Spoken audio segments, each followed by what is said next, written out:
Hello everyone, welcome to Nisha knowledge है।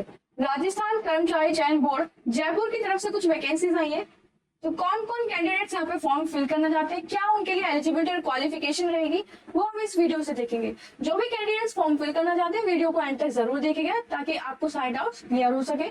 कोई भी डाउट आता है तो कमेंट करके जरूर पूछेगा। चैनल पे एनसीईआरटी के चैप्टर सोशल साइंस और साइंस की बुक्स है अपलोड कर दिए गए हैं।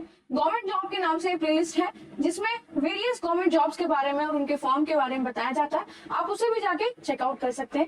स्टार्ट करते हैं अपनी वीडियो, देखते हैं डिटेल नोटिफिकेशन में क्या क्या एलिजिबिलिटी और क्वालिफिकेशन दी रही है, कब से फॉर्म स्टार्ट होंगे, क्या उनकी फी होगी, सारी चीजें हम इस वीडियो से जानेंगे। स्टार्ट करते हैं अपने इस वीडियो को। ये कॉमन एलिजिबिलिटी टेस्ट है जिसमें वेरियस वैकेंसीज है वेरियस पोस्ट के लिए। जैसे कि पहला है राजस्थान वन अधीनस्थ सेवा, इस पद का नाम है वनपाल। राजस्थान अल्पसंख्यक मामलात अधीनस्थ सेवा जिसमें छात्रावास अधीक्षक के पद का नाम है। राजस्थान सचिवालय लिपि वर्गीय सेवा जिसमें लिपिक ग्रेड सेकंड, इस पद का नाम है। राजस्थान अधीनस्थ कार्यालय लिपि वर्गीय सेवा कनिष्ठ सहायक की ये पोस्ट होगी। राजस्थान लोक सेवा आयोग कार्यालय लिपि वर्गीय सेवा इसमें लिपिक ग्रेड की पोस्ट होगी। राजस्थान अबाकारी अधीनस्थ सेवा जिसमें जमादार ग्रेड 2 की ये पोस्ट है। राजस्थान पुलिस अधीनस्थ सेवा जिसमें कांस्टेबल की पोस्ट है। राजस्थान पंचायती राज कनिष्ठ सहायक पद का नाम होगा। राजस्थान राज्य कृषि विपणन बोर्ड सेवा जिसमें कनिष्ठ सहायक पद का नाम है। एक और कनिष्ठ सहायक की पोस्ट है जिसमें राजस्थान कृषि उपज मंडी सेवा है। माध्यमिक शिक्षा बोर्ड राजस्थान कर्मचारी सेवा विनियम की तरफ से लिपिक ग्रेड पद का नाम है। और एक और कनिष्ठ सेवा कनिष्ठ सहायक की पोस्ट है पद नाम जिसमें राजस्थान राज्य प्रदूषण नियंत्रण बोर्ड कर्मचारी सेवा, यहाँ पे नियम और विनियम का सेवा का नाम है। 1 सितंबर से 1 अक्टूबर तक ये फॉर्म फिल किए जाएंगे। फॉर्म आपको ऑनलाइन ही फिल करने होंगे। एग्जाम डेट 23 से 26 अक्टूबर 2024 मेंशन है। जनरल और ओबीसी के जितने भी कैंडिडेट्स हैं उनके लिए फॉर्म की फी 600 रुपए, बाकी सबके लिए 400 रुपए है और करेक्शन चार्जेस होंगे 300 रुपए। आगे देखते हैं और क्या क्या यहाँ पे बताया हुआ है। ऑनलाइन आपको फॉर्म फिल करना होगा तो यहाँ पे जाके आप ये फॉर्म फिल कर सकते हैं। सारे डॉक्यूमेंट्स आपको ऑनलाइन ही अपलोड करने होंगे और फॉर्म की फी भी आपको ऑनलाइन ही पे करनी होगी। वन टाइम रजिस्ट्रेशन के थ्रू ही आपको फॉर्म फिल करना होगा। 10+2 लेवल पे यहाँ पे आपको एजुकेशन क्वालिफिकेशन मांगी गई है जिसमें 10वीं की मार्कशीट आपको लगानी होगी अपने डॉक्यूमेंट्स में। ऑफिशियल वेबसाइट होगी rssb.rajasthan.gov.in। और कोई भी स्पोर्ट्स पर्सन है जो फॉर्म फिल करना चाहते हैं वो क्राइटेरिया उनके लिए मेंशन है कौन कौन से किस लेवल पे किस स्तर पे उन्होंने गेम खेल रखे हो, जिसके हिसाब से वो फॉर्म यहाँ पे फिल करेंगे। जैसे किसी ने इंटरनेशनल लेवल पे ओलंपिक गेम्स खेली हो, एशिया ओलंपिक गेम खेली हो, स्टेट लेवल पे किसी ने कोई गेम खेली हो, कोई सर्टिफिकेट कोई ट्रॉफी मेडल आपके पास हो तो फॉर्म फिल कर सकते हैं।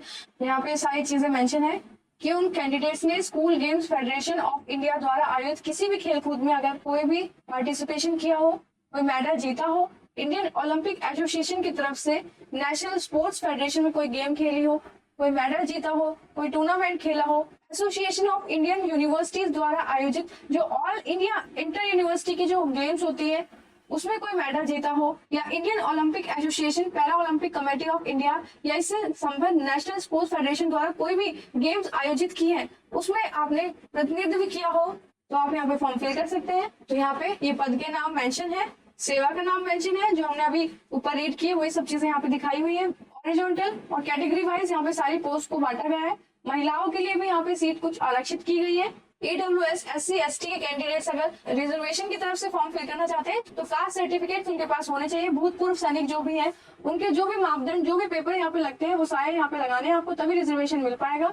जितने भी डिसेबल लोग हैं उनके भी यहाँ पे सर्टिफिकेट्स लगेंगे, उनके मेडिकल सर्टिफिकेट जो भी होते हैं वो सारे यहाँ पे लगाने होंगे। सीनियर सेकेंडरी या उसके समतुल्य मतलब उसके बराबर आपने कोई भी डिप्लोमा करा हो, कोई भी आपने इंस्टीट्यूट से कोई कोर्स कर रखा हो तो वो यहाँ पे एजुकेशन क्वालिफिकेशन के रूप में आपको लगानी है। एजुकेशन क्वालिफिकेशन यहाँ पे मांगी गई है। 18 से 40 वर्ष तक के जितने भी कैंडिडेट्स हैं फॉर्म फिल कर सकते हैं। अपने एज आपको चेक करनी होगी 1 जनवरी 2025 से और 23/9/2008 के अकॉर्डिंग आपको अपनी एज चेक करनी है।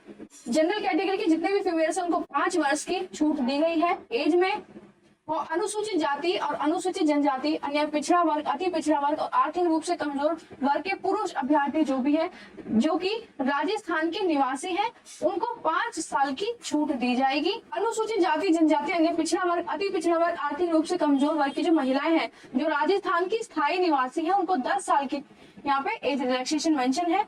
इस सेवा के जो भी अस्थायी व्यक्ति हैं जो काम कर रहे हैं, अगर वो जब ये प्रारंभिक नियुक्ति के समय आयु सीमा में थे तो उन्हें आयु सीमा में ही समझा जाएगा। विभाग के समक्ष आखिरी उपस्थित के समय अगर उन्होंने अपनी एज क्रॉस कर ली है, जितने भी कैंडिडेट्स इस तरह के हैं उनको यहाँ पे 2 मौके दिए जाएंगे, 2 अवसर दिए जाएंगे। और देखते हैं OTR के थ्रू आपको यहाँ पे फॉर्म फिल करना होगा।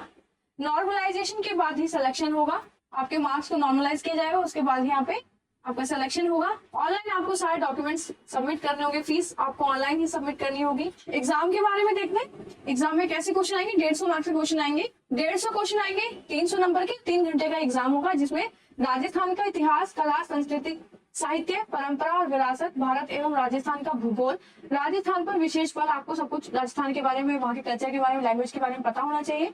भारतीय राजनीतिक व्यवस्था, राजस्थान की अर्थव्यवस्था और एवरीडे जो साइंस होती है, तार्किक विवेचन, मानसिक योग्यता, सामान्य हिंदी, इंग्लिश, कंप्यूटर विज्ञान, समसामयिक की घटनाएं, मिसलेनियस टॉपिक्स जो होते हैं, इनमें से सारे क्वेश्चन पूछे जाएंगे। यहाँ पे नेगेटिव मार्किंग नहीं है, तो आप सारे क्वेश्चन अगर अटेम्प्ट करके आए तो आपको यहाँ पे बेनिफिट होगा। तो सारे जो क्वेश्चन है वो सीनियर सेकेंडरी जो क्लासेस होती है उनके हिसाब से ही यहाँ पे क्वेश्चन पूछे जाएंगे और MCQ बेस पे यहाँ पे क्वेश्चन पूछे जाएंगे। सिलेबस यहाँ पे मेंशन है, हिस्ट्री का भी, ज्योग्राफी का भी, राजस्थान कल्चर का भी, इकोनॉमी का भी, सारा सिलेबस यहाँ पे मेंशन है जिसमें से क्वेश्चन पूछे जाएंगे। साइंस का सिलेबस है, 10th लेवल के यहाँ पे सब्जेक्ट है, 10th लेवल के यहाँ पे क्वेश्चन पूछे जाएंगे। तो आप अच्छे से सारे क्वेश्चन अटेम्प्ट कीजिए, क्योंकि नेगेटिव मार्किंग यहाँ पे नहीं है बिल्कुल भी। ABCD यहाँ पे 5 ऑप्शन होंगे, तो आपको बबल फिल करने होंगे। अगर किसी को क्वेश्चन का आंसर नहीं आता तो वो ई बबल को वो फिल करेगा। 5 बबल आपने ऐसे नहीं फिल किए, अगर आपने ये बबल फिल नहीं किए तो 10% जो इस तरह के क्वेश्चंस होंगे उनके लिए 1/3 मार्क्स यहाँ पे काटा जाएगा। मतलब अगर आपने किसी भी क्वेश्चन पे बबल फिल नहीं किया है और ऐसे आपके 10% क्वेश्चन है तो 1/3 मार्क्स आपके काटे जाएंगे, या आप उससे ज्यादा करते हैं तो आप डिसक्वालीफाई भी कर दिया जाएगा। तो ये सारी एलिजिबिलिटी और क्वालिफिकेशन है इस फॉर्म के लिए। जितने भी कैंडिडेट्स यहाँ पे 10th लेवल 10+2 लेवल के यहाँ पे कैंडिडेट्स वो फॉर्म फिल कर सकते हैं। ऐसे और भी वीडियोस के लिए चैनल को लाइक शेयर सब्सक्राइब जरूर कीजिएगा। चैनल के बेल आइकन को प्रेस करके रखिए ताकि जितने भी ऐसी गवर्नमेंट जॉब से रिलेटेड वीडियोस हैं उनको आप देख सके। चैनल पे सोशल और साइंस के भी चैप्टर अपलोड कर दिए गए NCERT बुक से, आप उन्हें भी देख सकते हैं ताकि आपकी एग्जाम्स में हेल्प हो सके। All the best and thank you.